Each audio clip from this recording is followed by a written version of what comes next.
Hello, everybody, and welcome back to End Zone, our podcast from Synced Up Design, celebrating and educating in the marching arts. We're here with Shane Gwaltney, and I'm Dan Twiford, representing Synced Up Designs today. We're excited to talk a little today about one of the intangibles that makes marching band great. This is the culture and camaraderie of your ensemble.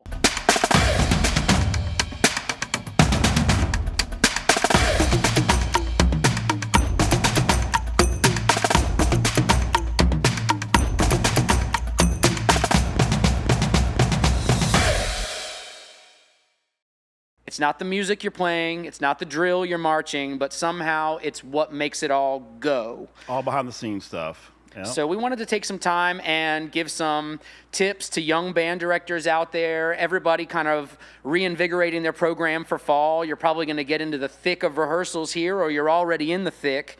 And we want to make sure you've got some good tools up your sleeve, because there's nothing worse than feeling like your ensemble is slipping into a bad, headspace, or, it's just not that positive momentum that you would have wanted out of your season. So we've got a few things that we think will help deliver those results, that will help make your kids feel good in your program, your staff, and kind of help propel things forward. So Shane, do you want to kick us off with somewhere to dive in? Sure. I think we all really like the word camaraderie over some other words. I think it really fits the bill for really kind of what we do. And we don't like to use the word teamwork as much because we feel like it's an overused word and it doesn't really fit the maybe the emotional aspect, I think, of what friendship and camaraderie does in band. Right. At the end of the season, when you've had a really successful year, even if you won and you do that end of the year survey, not that many kids wrote that their favorite part of being in band was winning. Correct, yeah. They say that they loved being with their friends, having the great experience. They can't wait to come back and do it again. So at the end, it's not about winning, No. And some of the things that make your band's culture, that make you develop camaraderie in your band, have to do with repeated actions, the rituals of being in your group that give you your day-to-day feel for what it's like to be in your ensemble. You mentioned a really good quote and touchstone before we started recording here, which was that you can tell your band's culture by what happens on Tuesday afternoon. Right. We learned that from Paul Richardson on our last podcast about talking about culture and how that's really visible, right? Because culture isn't necessarily something that is made overnight, but it's something that is embedded, and it's one of those things where you come in and check on a group. It is that thing that happens randomly on a Tuesday afternoon when nobody's watching, right? And when you have camaraderie and culture, that definitely provides a really strong basis to teach the music in a really neat and welcoming environment that allows bands to be successful. Yeah. So a very Tuesday afternoon signifier we could look at, and we've talked about this before, but when you walk into the band room, what do you see? Do you see sheet music laying all over the floor, instrument cases not put up? Backpacks laying on timpani.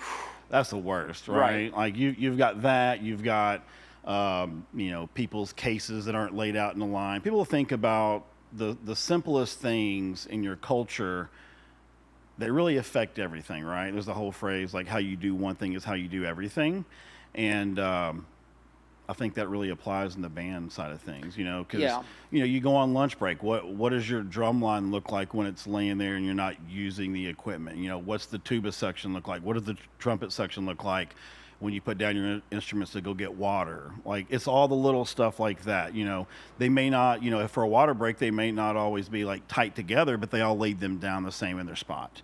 So it's just stuff like that is the unspoken rules of things. And maybe it's spoken once at band camp to let the freshmen know what's up.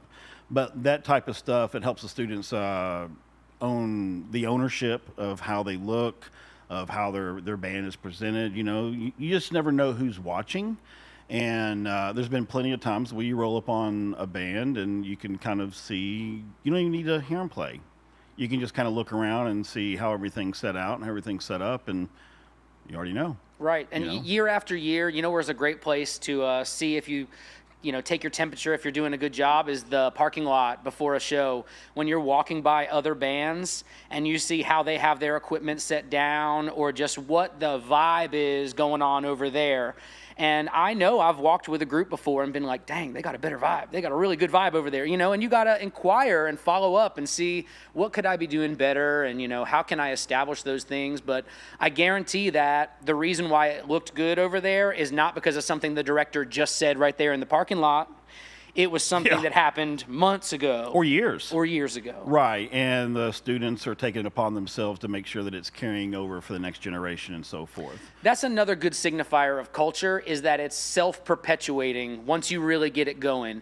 And you want it to be something that incoming freshmen are learning from the senior class, and it just rolls and rolls and rolls. Now, I know we're coming out of COVID, and you might just be getting your first couple upperclassmen coming through who can help do that. But it's more important than ever right now for that reason to make sure that you do have those habits and those rituals. And, we only do things one way. Because I sure know I've been in a group where somebody forgot their plume on the way to championships, or somebody forgot their wristbands that the drumline all wear on the way to championships. And for some reason, I bet those were the people who, black socks. How do I know that's the same person who didn't put their drum carrier down the same as the rest of the group, or didn't fix the spacing of their trumpet to the other trumpets, or the list goes on? It's definitely a mental space that you're in while you're in the program. Right. Like, when you're in the doors, this is what we do. And that's kind of the definition of what band is, right? It's not a bunch of individuals that are trying to do something unique. It's like it's a group of people with a common goal, right?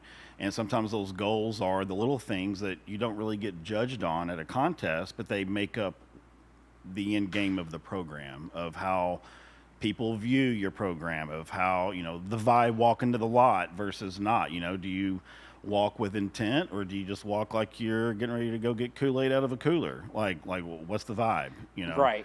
And I think all that's important, and I think people can tell a false hype when you see one. So I think whatever you do it's just got to be sincere, and you got to commit, on that end. Right. And genuine pride speaks pretty loud when you see it, when you're really proud of what you're doing. Yeah. We've all seen the bands like click, click, click, pride. There's my favorite. It's fun too. Yeah, it's always fun. We've all done it at some point, but that's a culture also, right? That's right. I mean, because it's probably been something that's been going on in that band program, and that's what they want to do before every show, and there's nothing wrong with it. It's awesome, And I think, going back to camaraderie, I mean, that's something as simple as the senior helping out the freshmen when they come in. Hey, this is how we put our music in the notebooks. This is how we take drill notes. This is how we load the truck. This is how, like that type of helpful information, so nobody feels out of the circle. Right. And like everything you can possibly do to get them in there, because everybody's on the same team. There's no reason for the members need to be against each other. They need to make sure they're working with each other to push back against the staff. Not in a negative way, but hey man, we're getting called out about a dirty drum room. Like we got to make sure this is cleaned up, because we don't want to hear about this while we're trying to learn music, So like that type of stuff, I think, carries over into the learning the music aspect. When you have a tight-knit group that is full of camaraderie, they're helping each other out. They all have the right vibe about it, and maybe they're helping everybody out outside of rehearsal at their own sectionals, And I think during the summer, that's where a lot of that stuff happens, because there's no school, right? So I know back in the day, I'm from the last, feral youth that probably existed before all this stuff happened. Yeah. And, I say stuff as in life and cell technology phones. And all the stuff. And internet, and it's just, there's a lot more distractions nowadays. Let's just put it that way. And I think the more that we can lose those distractions and come together and kind of learn about each other on certain aspects, then the band always gets better. Yeah. I love that you mentioned seniors helping the freshmen, and we can expand on that. Culture does have a direction of flow, traditionally speaking, and that is top down. It has to start with the band director. It has to start with the staff members, the seniors. So that really can't exist in a healthy way if the people at the top aren't part of it, right? It has to all be a unified effort. And there's an empowerment thing that goes along with that too. You know, the director having band leadership meetings with the leaders, talking about what they need to be disseminating to all the different section members and how to talk to freshmen. You know, what should I be checking in on? This is where they could be telling them, hey, how's the music in the folders looking in your section? Is everybody showing up with everything they need to rehearsal? Does anybody need reminders for a little while to help get them back on track? Does somebody need extra actual instrument time, you know, or time on the field because they're struggling to keep up? You know, whatever that is, I think communication is big, and the top-down direction is really important. Right. I think a lot of, hang on, my little iPad went to sleep over here. Didn't have my notes on it. That's so sad. And I got to put in my passcode and all the other fun, ridiculous stuff. I think when you're talking about culture, as long as it's derived from a purpose of an end game of excellence. So, in other words, if you've got fun, weird cultures that take away from the band being excellent. In other words, you might be a new band director that comes in and realize that there's some weird culture stuff that's going on. And then I think at that point, it's weird to like rip that out and be like, no, we can't do that no more. But, you know, it's one of those things where you kind of got to dive in and go, why are we doing this? What are we gaining from this? Yeah. Is it providing excellence to the program in the end? Or is it just fun? It's okay if it's fun. If it's just a fun thing and it's like something we do at the end of every band camp and it's yada yada, that's fine. You know, but as long as we know that that's what it is. But if we're trying to be serious about something in our culture and it's actually taken away from excellence, then I think it deserves a nice looking at. Sure. You know, to see kind of what the evaluation is. And fun should definitely be part of your culture. If you're not having fun in marching band, then there's something missing. You know, you need to take a look. But excellence needs to be part of the culture because at the end of the day, excellence delivers the biggest reward. Right. And an incoming freshman isn't going to know what that is, and they might need to take the word of the senior and the director who have been through it. And if your band is all brand new, then yeah, they're going to have to go out on a limb for you a little bit when you say, hey, we're going to work really hard. We're going to try and be excellent. Take my word for it. You're going to be happy at the end of the season. But eventually it should self-perpetuate. You should get the older kids telling that incoming 8th, 9th grader, this is going to be awesome. Just wait to see how good you get by championships. And then you roll that into indoor season and it's going to be insane. You know, like that is what you really want, the internal storytelling. Because when you're fed that story on the way in, you're going to work hard for it. I know there's a reward, you know.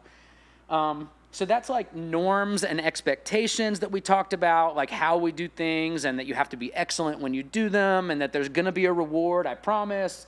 And then it'll self-perpetuate. I think another example we could talk about is attendance and preparedness, right? In that same thing, you know, like we're all going to show up. It's a big deal. Man, yes, let's talk about that real quick, because I've taught at programs where certain communities, like the first several weeks or rehearsals, like who cares? I'm at vacation somewhere, and even though the schedule's been on paper and out to the parents for years, they know when it is. People still kind of tend to go on vacation. And what happens is you have this like 3 or 4 or 5 day camp set up, and you got half the group there, like. What happens with that? Now you're frustrated because you have to now repeat yourself again in a week later or 2 weeks or a month later. Those students miss out on that information before they take 3 weeks off of band. Right. Because typically the camps I'm talking about are the ones the end of May or the beginning of June at the end of the school year to set you up for the summer. And then you get band parents or kids that are coming in that might have been freshmen that maybe not be used to that type of culture of commitment and that kind of thing, to where they miss those introductory lessons or rehearsals, and then they're just really out of the loop that much further. Right. And if you think about what a camp does, you're talking, it could be 20 to 40 hours of practice time in 1 week, right? So if a student misses that, they're not doing that at home. And they're most certainly not doing that under the type of supervision they would be at a rehearsal. So they're already behind the curve, and then when they already don't think it's not important to be there, now it's an even bigger problem, you know.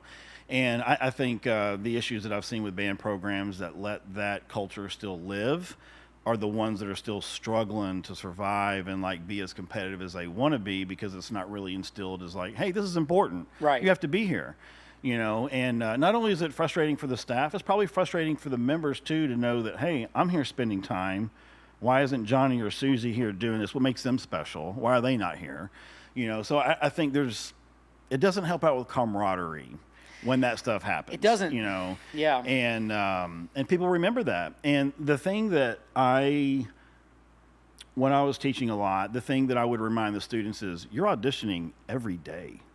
You're not waiting till May after you've missed 15 rehearsals in the indoor and was late in fall, and all of a sudden you're going to turn it around when auditions come in May. No, you've had a full year to show that instructor and the band program where your values are at. And then all of a sudden people are expected to think that you come in for one time and it's supposed to all go away. No, like students are being evaluated every single day, you know, as far as like where they're going to be. If they're on bass drum and they're trying to make it to a snare or quad, or maybe they want to play marimba the next year, right? If they're not committed and showing up and doing what they're doing, it's really hard for that instructor to be like, cool, this person's going to flip the script immediately. No. You've already shown us what you're going to do based off of your culture of what you find value in. Right. And that is not a strange phenomenon in marching band. Happens all the That time. is the same for the football team, for the basketball team. The members who uphold the culture of that program best are going to be in the highest and best positions, because that everything trickles down from the exemplary members, you know? It's all standard setting, right? Monkey see, monkey do. Right. If you see somebody who's being promoted in the program who missed 15 rehearsals, who's always late, who talks down to underclassmen, that's the light that you're shining on, right? And you don't want to put a spotlight on that type of behavior, so that person's typically not going to grow through the program, because a band director or an instructor wants whoever is showing the best as far as, you know, the attitude of camaraderie and is showing the culture of the program and that kind of thing. And it's not always, and the reason I didn't say talent, because talent, to me, that's irrelevant. You know, having a center, snare, and section leader, those are two different positions. Right. They can be the same person, and a lot of times they are, but I've almost all the drum lines I've taught, the center snare was rarely the section leader. You know, it's bottom bass sometimes. You know, it doesn't matter, right? Yep. And it's the person who's showing the example of the group. You know, hey, this person shows up and makes sure that everybody's stands are out in front of the drums all the time. Everybody's music's out. Like that, leaders typically show up. They're not appointed. They give, right? And you can identify them out of the pack so easy, because leaders are giving of themselves most of the time without being asked, you know, if they're a good leader. Yeah. And that self-volunteerism, and, you know, high school students totally feel like peers to each other, but by the time you're 17 years old, you are a different kind of person than an incoming 14-year-old. And yeah, when you're older and you want to take on some responsibility and hopefully, you know, get that center snare or section leader position, you know, whatever you want, you know, yeah, there's going to be that giving spirit that you exemplify at that point. You're going to be somewhat parenting the younger people, making sure that they are doing what they're supposed to do, that they're reminded, and that things are moving forward like they should be. What are some things that you would do to help build camaraderie in upcoming freshmen that are trying to kind of get into the program and kind of feel the vibe out? Because it's always scary when a middle school kid comes up to high school. Kids are bigger, they got mustaches. Yeah.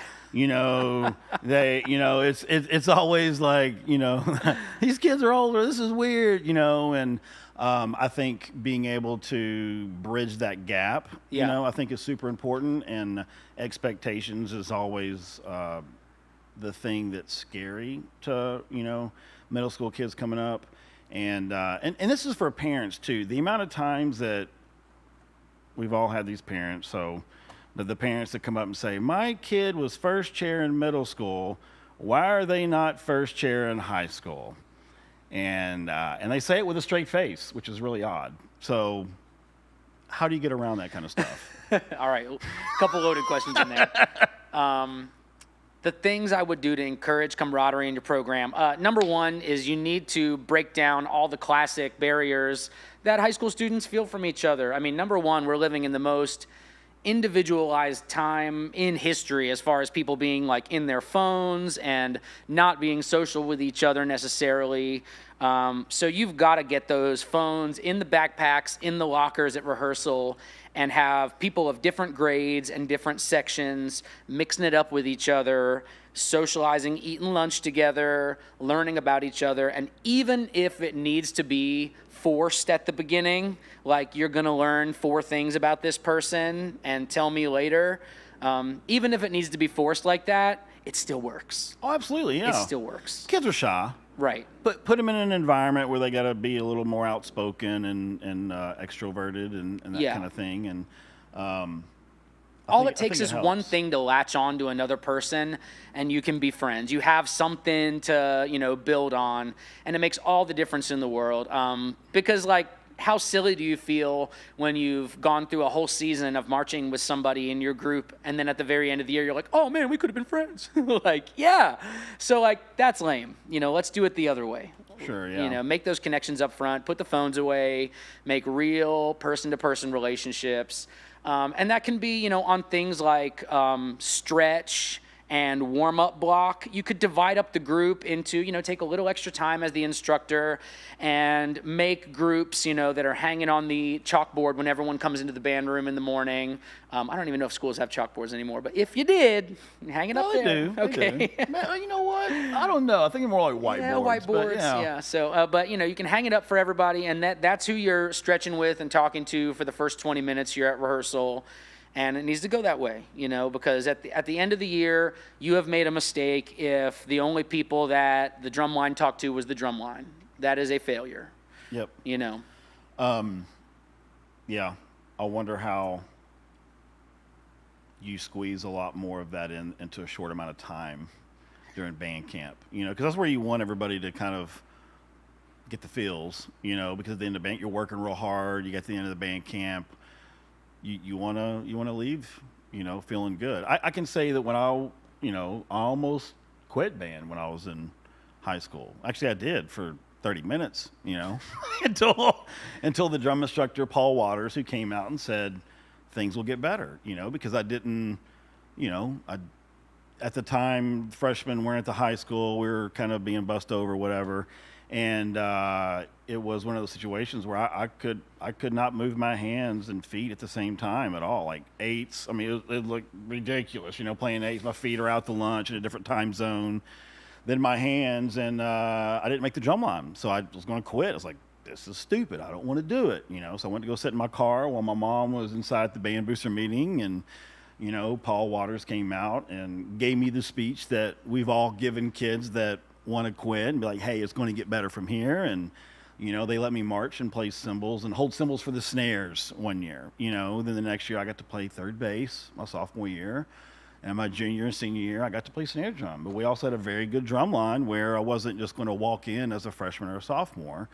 And so I can relate to freshmen and sophomores who come in and they don't get to play what they want, because there's upperclassmen that have already been beating it down for a while. Oh, yeah. And understand the culture and the practice. You know what I'm saying? There's like so many variables that go into that the reason why those kids are there because of out of trust that they're going to show up, they're going to learn the parts and that kind of thing. And then I didn't learn that until way later. And even when I was a junior and made snare drum, like they were all seniors. Like I was still a low man on the totem pole, you know what I'm saying? And it was a struggle. It was bad. I can't tell how many people have that same story that like, yeah, I didn't get what I wanted, but by not getting what I wanted, I got what I wanted. Oh, absolutely. And by senior year, we had a band director change. We had a lot of changes my senior year. And I remember I had a drum instructor named Rich O'Halloran, and I think he had marched Coles like a bunch of years, and he went to MTSU. And I remember he came in with like, this was before the internet, of course, and like a fat book. It looked like a U-line document, you know what I'm saying, that we all get for shipping, whatever. And it was all like the stuff from Old Phantom. It had Flamnambulas from Cadets in there. It had all kinds of stuff that like all I did was drum all day. By the time I was a senior, I had all my credits taken care of. So I had like 3 classes a day in band as a helper, doing whatever. Yeah.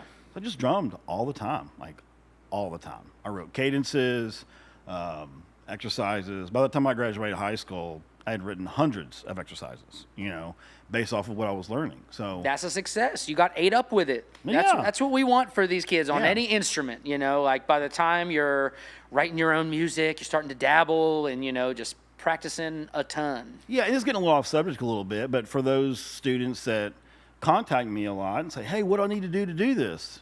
My answer is, do it. And they're like, well, I need no, you don't need opportunities. Right. If you want to write music, write music. Who cares who's going to play it? Do it. That's how you're going to get practice at it. You're going to practice it and you're going to learn it. You're going to play it. You're going to maybe possibly, hopefully have a group learn the cadence or the lot etude or whatever, and then you're going to see what was wrong, and then you're going to go back to the drawing board and figure stuff out. But if you don't do it and not wait for an opportunity, too many people want to wait for the paying job before they want to start learning. And I can tell you, I ain't paying nobody to learn on my dime. You know what I'm saying? Like, you need to go out there and do that, right? And band directors probably feel the same way, And so just a little bit of motivation out there. If you want to do it, just do it. Nobody's stopping you. There's literally no gatekeeping out there with this. No, really. Like less than ever historically. Yeah, it's like, just do it. And finally people are going to come around and be like, I like that artwork. Like people, I think where people fail sometimes is when people put in positions they aren't supposed to be there. And then they don't have fun, so therefore, and they're not successful. And then you lose somebody the activity because they were put in a position they weren't necessarily be or given an opportunity, whatever. And but you really need those opportunities beforehand to just do it. Go out there and figure it out, and it doesn't matter. But anyways, but that's a little tidbit sidetrack there for those of you that want to get into it. No, I mean, and they're, if you agree with Shane on that point, please get one of our Less Talk, More Reps shirt pictured right there over his shoulder. Because I think we can all just get after it and get better. More reps. No gatekeeping in the way. Let's just do it. Absolutely. Get synced up today, everybody. Yep. All right, so on the culture and camaraderie train that we're on, I thought another great one to talk about for developing this in your program is responsibilities and jobs. We sort of got into this with older students and leaders who self-identify and start giving of themselves. But even as band directors and as staff members, what are some great jobs that you could give out, and why would that matter to do that? Sure. Specifically, let's say drum majors, right? Or let's say all the section leaders in a group, right? And it may be a senior, may not be a section leader, but you've been there for 4 years and you're partnered with the section leader roles with a group. And I'll start with that first. So if you're in a section where there's 2 section leaders and you want to divide up responsibilities, maybe one is focused on making sure everybody always has their music and has stands and, taking care of, make sure everybody's got water at rehearsal. And maybe the other person deals with drill and dots and visual stuff and stretching. And there's ways that you can divide and conquer if there's 2 people as section leaders without stepping on each other's toes and that kind of thing. But when you're talking about, and I run into this a lot where we work with bands that have one band director, right? And in that point, and this really can go up to bands that have like 5 band directors, but if you're a band director that's kind of running the show by themselves, I would suggest treating it as a business and team leads, and use your section leaders to the more responsible ones to do duties around the band to help you out. In other words, you could have a section leader that deals with organizing the music library in the band room. You could have a section leader that is head of the load crew, right? It's typically a drummer or a tuba player because they're the ones that are on there dealing with it the most. You could have a section leader that is making sure all the water coolers are cleaned, because you may not have a lot of band parents that come around and do it, right? And which brings me to one thing real quick, side subject. If you have water coolers that have not been used in a year, don't just rinse them out and put Kool-Aid or Gatorade in them. Make sure you bleach them out and do that. I've been involved with several programs where, cool, let's pull them out and rinse them out. Next thing you know, the whole first week of move-ins are stomach issues with everybody and bacteria and stuff like that. So just do your due diligence with constantly cleaning out water jugs. Sanitary water jugs. Yeah, it's low-hanging fruit, but you just got to say it, sometimes. Well, it takes out half your band if you do it wrong. Better do it right. Yeah. I mean, we've all heard of the drum corps stories where, like, there's a stomach bug and the whole corps was out for 3 days. That's terrible, but I bet it was avoided. Right. You know what I'm saying? Or could have been avoidable. Yeah. But anyways, yeah, so side jobs could be cleaning the field after rehearsal, making sure nobody leaves their dot book or a shirt up Yep. there. A lot of times it's endless. The band room, the chairs and stands need to get on and off of racks so that a section can rehearse in there. Actually, all that kind divide of and stuff. conquer, because like Right. you know, a band director already gets paid like $4 an hour when you when you you look add at it all all the up. real hours that Sure. goes into it. Yeah. So to help them out and help divide and conquer and give a sense of ownership, because that's where I come from. If you give people a job to clean something or help be part of the program, they have a higher sense of ownership to it, right? And at that point, they're going to be more involved, and that becomes part of the culture, right? So you do that, now that senior graduates, and that next person is going to be a section leader, say in the flute section, they know that the flute section's role is to the library, whatever Right. it is. You know, the drummer's role as a section leader, or whoever it is, they know that they better know how to load the truck. You know, so once you start to develop that culture, it's easier to keep those positions alive and well. And you want to challenge them to come up with new, unique ways to make it go quicker. You know, don't tell them this is how it needs to be. Ask them, how would you do this? Right. You know, and then see how that turns out. You know, because everybody's got ideas. Everybody's played. You know, if you're loading a truck, you know, everybody's played some kind of jigsaw puzzle before, right? So there's going to be new ways that people will want to do it, and maybe there are old ways that it has to be that way because that's how these instruments go in there, and that's fine. But you know, give people those opportunities to kind of expand on the role. You know? And if you want to make that really hit home for the whole band, public recognition. When you're having the wrap-up meetings, you got to shout out the flutes for keeping the instrument library fantastic, you know, to somebody for lining the practice field, you know, like you let them know. And that's another one of those things that can help break down the barriers and unfamiliarity. Because again, like a band could be 200 members in a big band, or even if it's 50, you're not going to have equal friendships and comfort with every other member of the band. But when you hear the director specifically saying, "Oh, Lisa, you did such a good job with what you did today," at least that's one thing you know about her now. And again, it helps break down the barrier and unfamiliarity and just make everyone more friends, you know, which is what we're all here for. Absolutely. Yeah.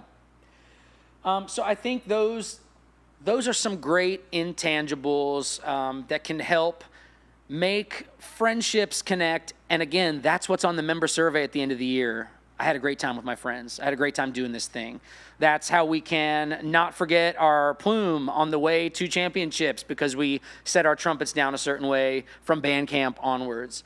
So we've talked about some like habits that we can develop, ways to empower students with responsibility and recognition, the importance of attendance and expectations and how that contributes, because band is an attendance-driven activity.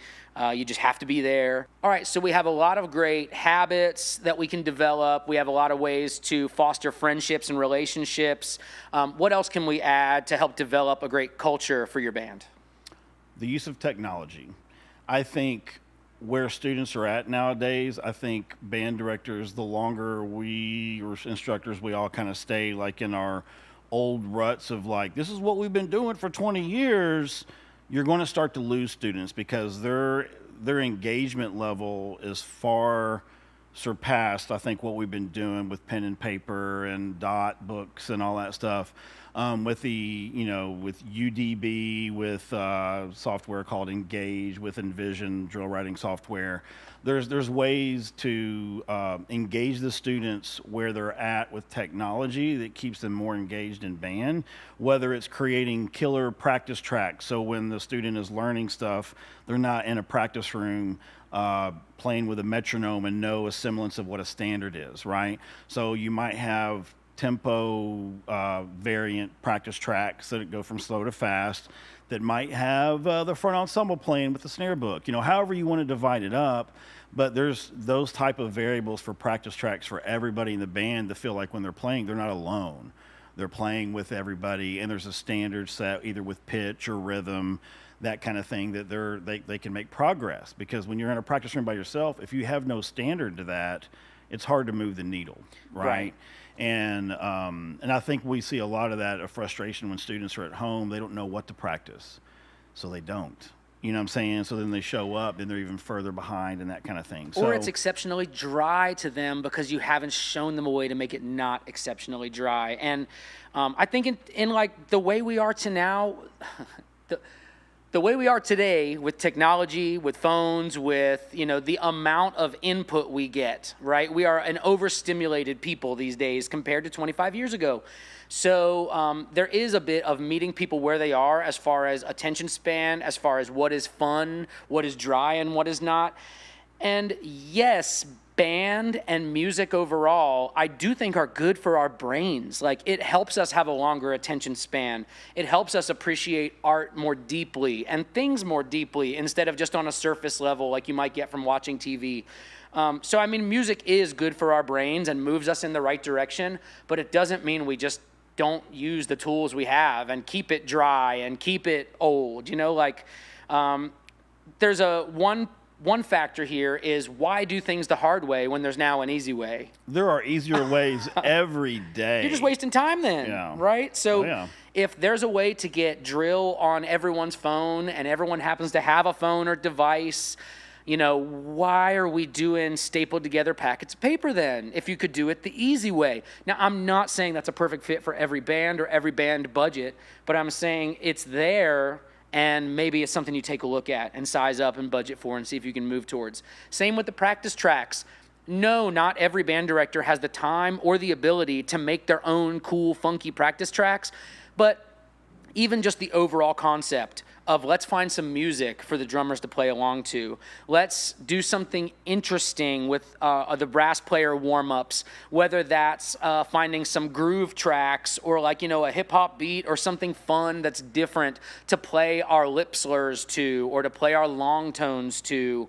You know, find a way to keep it fresh. And no, not every director is going to feel completely in their skin trying that. If I'm, you know, a 30-year career band director and now it's like, you want me to play long tones to hip hop? Well, yeah, maybe. Maybe you need to try something new. You know, be open to it. I think music and the arts are constantly helping us to stay open. I think you should always stay open, that the possibility that you're not doing things the very most efficient or the most fun way for the kids. So hopefully you have an open-mindedness to your approach, but these are things you should consider. Maybe you don't need to do it the hard way. Maybe there's a more fun way. Well, you know, and maybe it's not always have to be about fun and being fresh. Maybe it's functionality. There's so many metronomes out there nowadays that allow you to program your whole show segments in there. So when you're rehearsing, you're just hitting a patch, a button or whatever to pull up that specific segment of the show, and then that's it. That segment of the show might have an accelerando that ends at a certain tempo that you need to rehearse over and over again. And you program that into a Met so you can get your band consistent, right? So there's certain tools out there that aren't necessarily meant to be fun, right, but definitely engage your students and help your band get better just by the sheer functionality of the app or whatever software you're using. And I think students are not going to provide themselves those tools, all right? You have to show them. These are kids who are 15, 16, 17. They're not going to think of that. All right, personal story, but I'll make it quick, and it's super relevant to this. I wanted to make regional choir in junior year. I used to sing in high school because if you sing, it helps with instrumental music as well. Highly recommend doing both if your school allows. Choir, band, theater, like, mix it up, you know, whatever. But I wanted to make regional choir, and my sister was in Barcelona, so I had to leave the country, leaving me no time to practice with my choir director.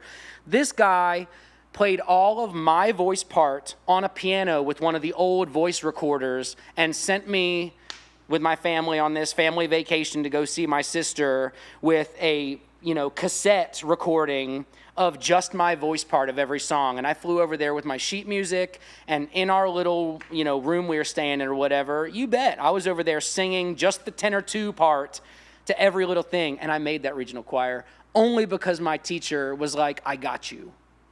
That rocked. That rocked. All right. And now it's easier than that. Oh, yeah. Export from Sibelius.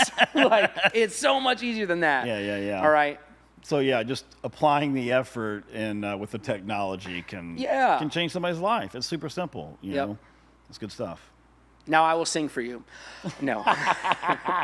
Me. That's pretty good, isn't it? Maybe? Yeah, it was pretty good. That's good, yeah. Yeah, there's a couple notes in there. Yeah, I like that. Yep. A couple notes.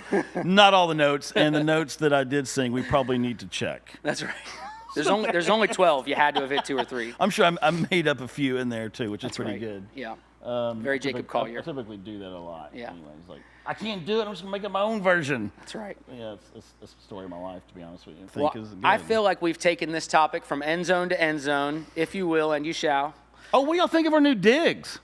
Yeah, that's right. We got a new little setup comfy here? new office furniture. Thank you to Derek and Bobby from our marketing and production team here. Yeah, and to making it think, happen. I mean, it didn't even cost a lot of. We already had this, and I spent $100 on this chair, $100 on that chair, probably like $80 on this thing, and the rest of the stuff we already had. You know, I mean, Look at us glowing up over here. Yeah, man, it don't take much. Please sound off in the comments if you like the new digs. Yeah. If you want us to go back to the old way, it's not that likely, but you could tell us. You could tell us. Yeah, this will provide us with a different, cozier environment, which is fine. You know, That's right. Takes away. I like the table because it had our computers in front of us. You know, it's fine. But this is definitely more casual. You know. So if tell us whether you like it or not in the comments. But as always, we are so glad that you joined us to check out the podcast. We'd love if you'd participate in a little discourse with us. Let us know what you think of these topics down in the comments. You know, we'd love to respond to you and kind of continue the dialogue from here. And if you have any great ideas from what you'd like to hear us discuss on this podcast in the future, we're here for you. We're here to help everybody get down the road and from this fall into winter and next fall. And we're going to be there. We're going to keep on going with you. So thank you for joining us for End Zone to End Zone. We'll see you next time. Holla.